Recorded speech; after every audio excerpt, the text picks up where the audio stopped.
ఇదిగో ఖుషి పేరు చెప్పి ఇలాంటి పనులన్నీ చేస్తే నేను ఊరుకొని చెప్తున్నాను. అయినా తప్పు నా వైపే ఉన్నట్టు మాట్లాడతారేంటి? రెండు చేతులు కలిస్తేనే కదా చప్పట్లు అవుతాయి. హా, నేను రమ్మనగానే మీరు వచ్చి కూర్చొని నాతో బాగా సేవలు చేయించుకున్నారు. కానీ అప్పుడే మాట ఎందుకు అడగలేదు? మీరెందుకు వద్దనలేదు? అందరిలో ఉండగా ఎలా అడుగుతాను? పైగా అక్క మనల్ని అనుమానిస్తుంది కదా, ఆ టైంలో అవాయిడ్ చేసే ఛాన్సే లేదు కదా.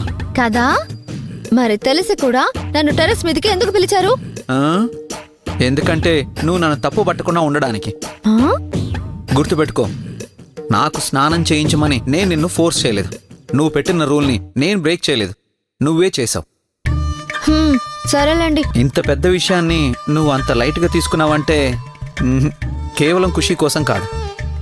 నాకు తెలిసి ఈ కాంపిటీషన్లో గెలవడానికే నువ్వు ఇవన్నీ చేస్తున్నావు కదా.